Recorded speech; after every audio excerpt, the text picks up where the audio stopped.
And we are live at Susila. Susie here. That's Matt over on the other side. Yep. And it is Thursday, and it is free annual enrollment period. So we still got about 2 weeks. Yeah, we might slack off during the major seasons because last year we were doing 7 a.m. appointments, so we didn't have time to do this. Yeah. I don't know how it's gonna look this year, but we're gonna be doing this for at least a couple more weeks before things really get rolling in our office. So what's our topic today, heart of mine? Well, the title is No Silver Bullets. No silver bullets. This is basically I mean, it means werewolves are really dangerous. Well, yeah. Well, werewolf's kind of a good, a good metaphor for life. Okay. Because there are, some get lucky and can cuddle up to the werewolf. Others get their face ripped off by it. So, sorry, I interrupted you, but go on. So, yes, there are no silver bullets. There is no quick fix, no one simple, easy peasy, rice and cheesy solution to fix a problem. No. One of the things that's generally been the analogy when it comes to health, but it's true of the life in general. And Matt was pointing out that some of us with our Protestant work ethic expect that. Well, no. We've forgotten the Protestant work ethic.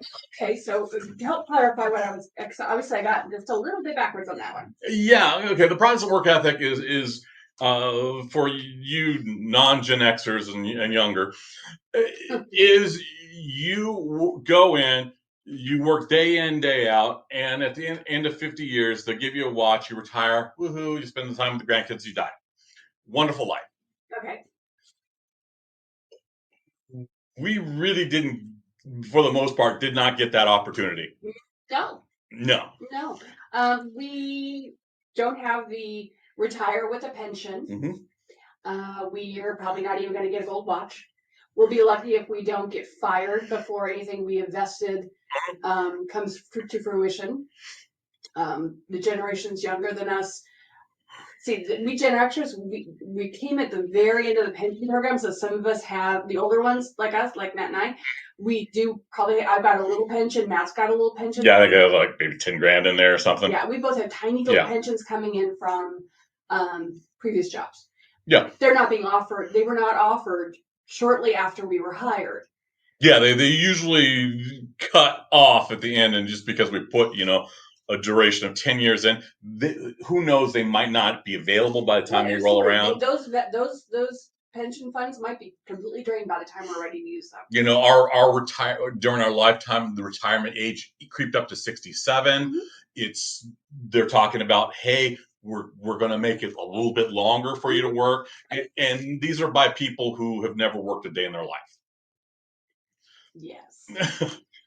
Yeah, because we never worked a real job. Yeah, they don't have calluses. They've never relied on that shift meal for their food for the day.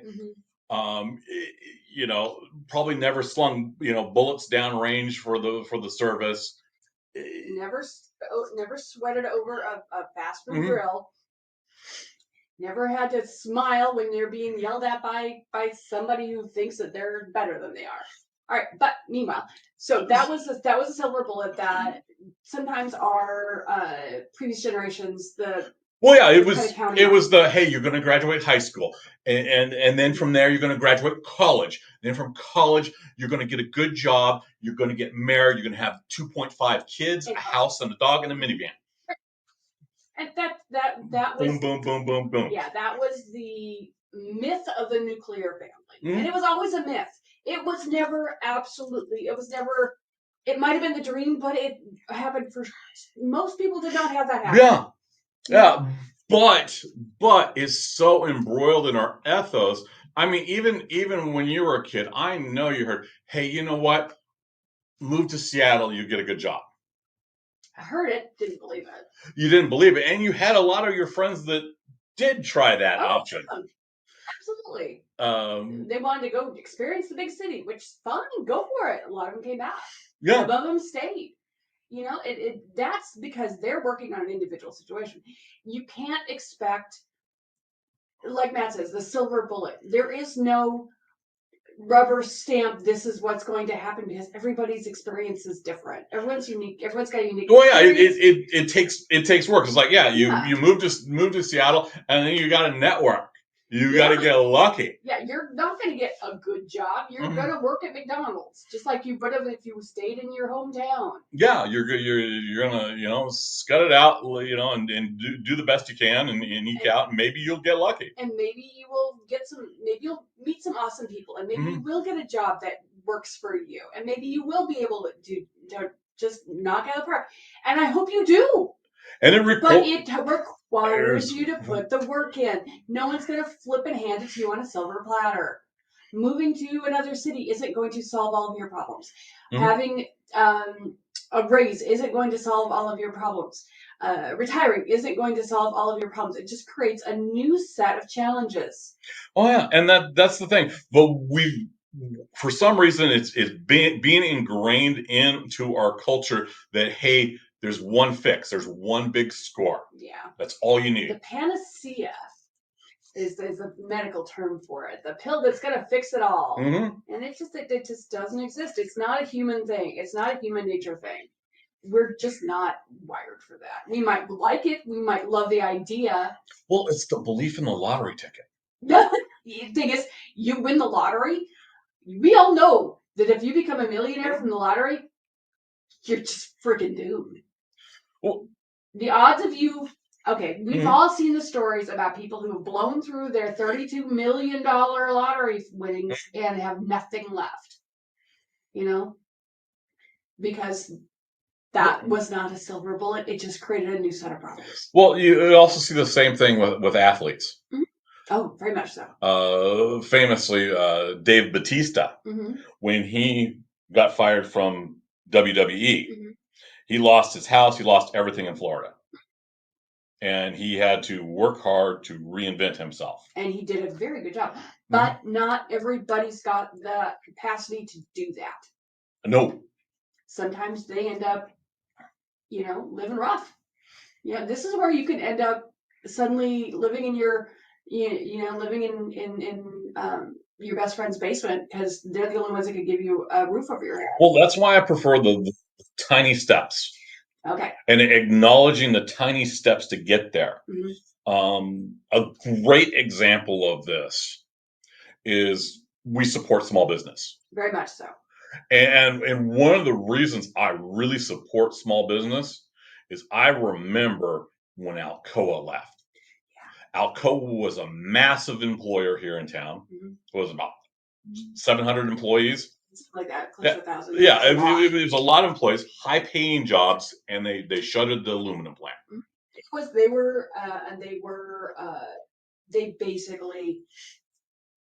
They were high-paying. You could live on those jobs. Oh yeah, they were living wage jobs, and you could actually have your spouse not have to work a full-time job too. Yeah. So my dad famously in the late 60s. Worked up enough hours and enough money that him and my mom escaped to Seattle, and he started college because of that. Because the time off and the hours allowed. So it allowed him to do escape velocity. Very cool. So yeah, it's a really good. And at the same time, when it closed, it was a tragedy because there was nothing to replace it. No, it was. It left a major sucking vacuum. Yeah. And a lot of people pivoted. There were a lot of programs that stepped up and pulled some retraining. It took years.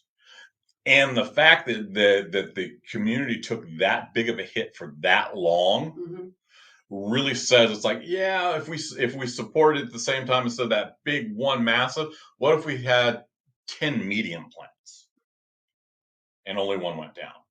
You wouldn't have that. That would be less devastating. Yeah. So that's why more people would have jobs and overall. More people have jobs overall. There'd be more support, and that's why I support more small businesses than I do large ones. Right.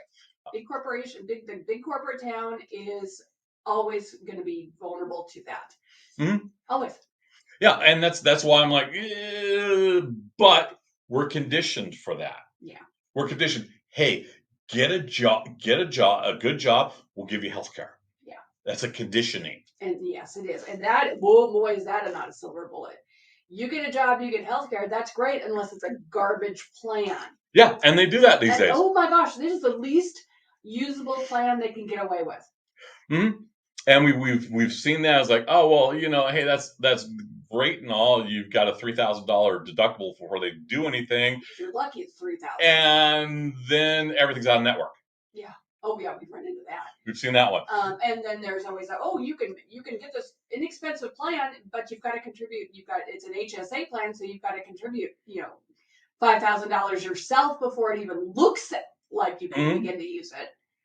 And then you've got the individuals that are trying to create those silver bullets for themselves. Mm-hmm. Okay. And that I pointed out to you, Susie, privately a couple times, where hey, part of the destruction of the healthcare system, the Medicaid, the individual plans, rolling over into that is part of that is driving the workforce into those large corporate jobs and not having any other means to escape. So it's kind of making a cage for that silver bullet. Well, and what we're looking for is corporate towns. There's that old song, 16 tons. 16 tons, what do I get? Yeah, another day older and deeper in debt. Yeah. St. Peter, don't you call me because I can't come. I owe my soul to the company store because that's what has happened. It had happened in the past. That's specifically talking about coal miners.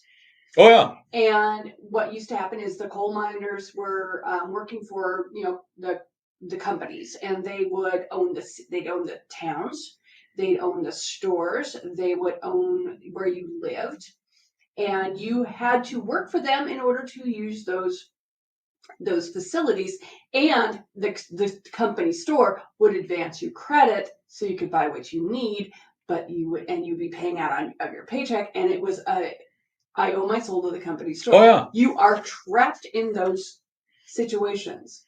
It's literally a trap. Oh yeah, and we're starting to see the corporations do that. It's happening again. There was Amazon. Amazon building housing. Amazon's building housing. If you want to live in one of these Amazon housing facilities, great. You can get a nice apartment. You can have your whole family in there, but you better be working for Amazon. Yeah, because the minute you're gone, it's all gone. It's all gone. It's all gone. Well, famously, they did that to, it was the commandant of the Coast Guard. Okay. Trump came in and fired her. Okay. And they're normally allowed 30-day PCS move. They get to go off the duty station. They gave him like a day. Oh, jeez. And it was one of those things. So yeah, you're kind of at the whims of whoever's above you in the chain of command. Right now, the chain of command above you is these politicians. They're not very. They think they are. What I'm saying is they're never ethical. No, they're not. Well, one of the closer ones I caught, and I lost my doctor to this program. He went off to one of the large one of the packing shed outfits, so that they could have a on-site clinic. Right. So instead of providing health care, they had an on-site clinic. Exactly. And they provide, if you want to, you can use them for no cost doctor visits and things like that. I don't know what their health insurance program looks like for things like emergencies and stuff. There's got to be something. But for well, they probably backed it up with a low-cost mech plan. Yeah. Minimum essential coverage. Yeah, and they're usually stripped down, and you get very little before you get, before you hit the max deductible. Yeah, but by offering the corporate clinic, which actually is, I don't hate that idea. But the biggest problem with that is you're still trapped.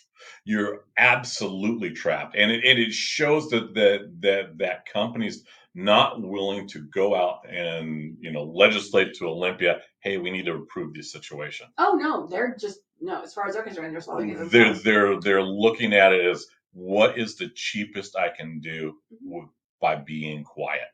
There you go. And that's kind of that silver bullet system that's designed to support those corporations. Now, to be fair, this particular one is useful.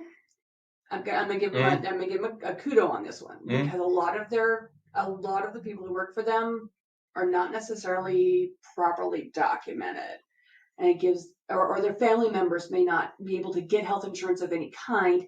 Their family members can see a doctor for a reasonable or a low fee or no fee, whereas because of their immigration status might not have been able to get health care. And again, instead of going and supporting their people, they decide to go the cheap and easy route. And honestly, the easiest thing to do is it's not easy. It's a very difficult thing to do, but get the path to citizenship cleaned up and easier to do. Yeah. It shouldn't take you 30 years to become a citizen. Oh, wait. That's a total left turn. And I'm gonna squash that one. It's the onus is not on the individual. No, it's on the government. It's on the system. It's on the politicians. It's on the corporations for not screaming loud enough. There you go. They're going to have an issue with $100,000 visas. Oh gosh, yes. Oh my gosh, for the H-1 visas for doctors and things like that, yeah, that's going to be a real problem. Mm-hmm. And we see this because we're right adjacent, and we know a lot of medical practitioners come in and they get trained, and they've got an HBV. Originally, they cost about $5,000, which is a struggle, but can be done. Mm-hmm. Now we're looking at $100,000, so we're going to have a lot fewer doctors. And we're already doctor poor. And the reason why we're all this doctor poor, expensive Medicare is because it's like, oh no, let's go for the silver bullet or the cheapest, easiest route. It's not the hard route. It's not the everyday grind to do things. And you know what they're doing? They're pushing out the concept of the MD and moving to the secondary, the next tier, the ARNPs, the PACs, the ones that don't have the MD but still have training to get the job done and work under an MD. Well, it's like the pharmacy techs giving flu shots. Yeah. And not getting any extra pay for it. Yeah. That boggles my mind. Okay, I appreciate that a fully trained pharmacy technician is being trained and giving and taking some of the burden off the pharmacists to give immunizations. I don't hate that because I've been in a pharmacy when the only thing you could do and the pharmacist was the only one allowed to give flu shots, and that's all they did, and you barely had a chance to get the prescriptions taken care of. By allowing the technician to be doing, by training and allowing the technicians that authority, great. If that flexes that, everyone gets a little bit less pressure on their world. But they should be getting some kind of, if you get to that point where you can do that service, you should be getting a freaking dollar raise for it. Something. Because you know what? You are now being potentially exposed to bloodborne pathogens more than you ever were. Yeah. More than you ever were. There's that you should have a dollar raise for that. You should have something. But it was one of those things. It was like, oh wow, we're gonna push more product through with minimal training without compensating the labor. Now, one hopes that the minimal training is sufficient, though. Yeah, because bloodborne pathogens is just an intense freaking knowledge set. Well, I'll tell you, when you get your pharmacy technician's license, you have to go through a bloodborne pathogens training. See, I went and did my bloodborne pathogens on the janitorial side. That's a slightly different angle, but it's still ugly. Oh yeah. But you gotta know how to clean up, blood and vomit and things that carries pathogen. Yeah, it's one of those knowledge base, and you immediately when you've done some of that work and you see someone taking shortcuts because they're looking for speed and they're looking for that silver bullet. That silver bullet, and it's like it's just a matter of time before the werewolf claws them. A great example of that was a couple of years ago, one of our local high schools decided to skip on cleaning the mats. Oh, yeah. They didn't do it properly. Somebody wasn't properly trained. Something happened, and there was a major infection breakout. Yeah, of ringworm. And not just ringworm. Oh, the herp. Yeah, there was and the thing is, ringworm you can treat. You can because that's fungal. You can go away. Mm-hmm. They were getting herpes infections. Yeah. NHSV, herpes simplex infection that never goes away. Yeah. I mean, it's always the symptoms will go away, but that virus stays in your body for the rest of your life. Mm-hmm. And that's because they were trying to bypass. Hey, we need to wash down these mats so they're clean with proper anti whatever the heck it is stuff. And there are. Oh, there's specialized stuff. I mean, we had someone during COVID to make sure everything was wiped down. Yes, and it was intense stuff. It is. And at the same time, that's what we do is we make sure that we look at our processes all along the way, and it's processes. It's not, oh, hey, just make a sale. No.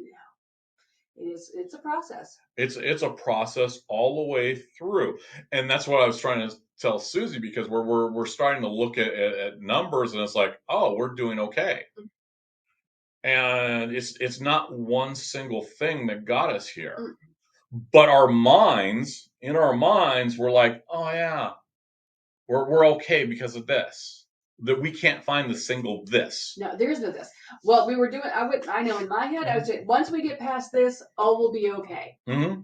Well, yeah, we got past that. Things were okay before that, but I didn't have that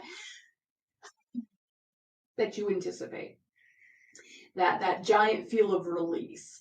It's like, okay, maybe. I mean, we're not 100% done with this particular situation, but we're close.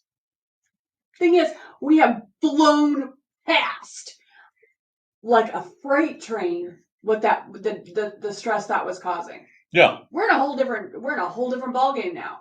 Yeah. And that is like a drop in our annoyance budget right now. It's like nothing. You're nothing. You're a flea in my world. But we're moving on, and it's like I never had that release moment, and that's that silver bullet feel. And it's because like Matt said, I was not seeing the forest for the trees. I was expecting one great big tree. You're expecting one big tree when you got a whole bunch of little ones. Right, and I need to acknowledge and appreciate the little trees. Yeah. Because the little trees are just as awesome. More so, because it's solid. You've got people. It was goofy because there was in our industry, because we're in insurance. We've got people who want to specialize in the big customers. These are corporations. They want the household, the big house on the hill with the 2-3 kids, the boat, the RV. They want life insurance policy. They want everything in that big, beautiful package. Whereas we're like, hey, you know what? Here you go, renter. We'll get you a renter's policy for $20. Oh, hey, you know what? You're on Medicaid. Cool. We'll take care of you. And if you need something else, that's fine. That's fine. Oh, you don't need your employer gives you health insurance, but they don't give you dental. Here's your dental policy that gives us a $2.80 commission. Yeah. So we get these minuscule. Sometimes we don't get any. Because there are times we don't get a commission at all. There are companies out there that are starting to refuse commission because they're on that silver bullet path. And I call them. It's kind of fun to watch an executive squirm, because you can reach way back. It's like, yeah, I remember when your company did this. Are you gonna do this to us, or should I tell your customers what you're doing? And it becomes that, and because we pay attention to the industry, we can do that. I famously told an executive at the very beginning of this, he was so proud of it. It was an HSA 5,500 plan that he expected to sell like hotcakes, because all the marketing that they were doing for HSAs, there was a certain particular group that is just hardwired to an HSA Mm-hmm. because that's all they hear. It's like, oh, you got to do this because you invest in it. It's not healthcare. It's not health insurance. So you use it. It's an investment tool. And I told them that's an investment tool. I'm not going to, I'm probably not going to sell a single one of those, junky policies because I want a policy someone gets a copay when they get sick, they could go in and use the darn thing. Mm-hmm. Exactly. Because let's be realistic, with an HSA policy, the chances of you actually putting that money into it, when people are shopping for health insurance and if all they're shopping is price, it's because they don't have $6,000 to put into an account to pay for to self-insure. An HSA is an example of a silver bullet policy. Okay. And the reason why is because an HSA health insurance policy is designed that you take the difference from a regular policy versus the one you've got and you put it into a health savings account. Mm-hmm. And 90% of the people never put that money in a health savings account. And then they wonder why they don't have funds. And that's a pure example of that silver bullet. Yeah. And it creates a cage. It's like, oh, well, I've got a policy that I can't use anything. Well, yeah, you need to.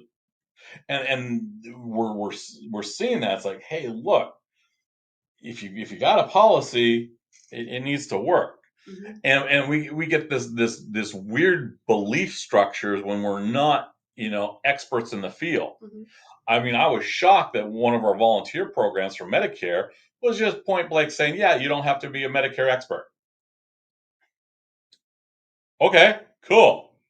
Go to some experts that have got some experience. Yeah, that know what's actually going on. But yeah, you need that because having someone that's not trained in this stuff, it gets complicated quickly, and you get your head in the weeds. So yeah, you can have good examples of that. Oh my gosh, silver bullet, success, the imposter syndrome. There you go. I think part of the whole rise of the imposter system is because they're looking for that silver bullet. Could be, and they're having a hard. Then they're not looking at the little trees. They're not looking at the little trees because it's literally a little trees. I mean, there's a mountain of work that goes into an open enrollment. And I had to point out to Susie the other day that, hey, the amount that we do during open enrollment, which is like 3 months, a lot of the folks that are in our peers will go off to Disneyland for the remaining 9. Yeah, they don't. They call it a holiday season and go. And whereas we year in year out work the special enrollment season. We work special enrollment. We do customer service. We keep the doors open and we do our jobs. Mm-hmm. Partly because we really love what we do. Yeah, we love working with people, and that's kind of our niche and one of our things. And at the same time, that's part of that added a little extra treat. Mm-hmm. And when people wander in, I had someone that I had not talked with at least 5 years. Mm-hmm. Call me up on my cell phone. They had moved out of our county and was having issues with their Medicare policy. Okay. It's like, hey, I'm thinking of dropping this, and because last year it jumped up, and I'm not sure if I'm getting my money's worth. And I told them, look, the annual enrollment period starts October 15th. Let's get you on the calendar. We will go through all your options. If you want to drop it then. Mm-hmm. If you don't want to drop it, because there's probably going to be some cheaper options out there, we'll see. Mm-hmm. And then that was the important thing is they didn't know that there were people out there helping. Or they felt it was too much of a hassle. Yeah, or they didn't want to be a burden on someone. Yeah, I get that a lot actually with my Medicare people. I don't want to cause problems. I don't want to be a burden. Yeah, but that's one of those, that's kind of that don't want to be a burden. Kind of builds those silver bullets. Okay. It builds that expectation that you've got one policy that you should be the only policy the rest of your life. Yeah. I've got that one company that I signed up with in high school 30 years ago. That's the one company that's going to be good for my cars and autos still today. For the rest of my life. And I have encountered a few of those. Oh yeah. And it's just like, yeah, let's see what you got here. Yeah, and sometimes it's still just fine. Sometimes it's really not. Mm-hmm. So just be aware of that silver bullets are not a thing.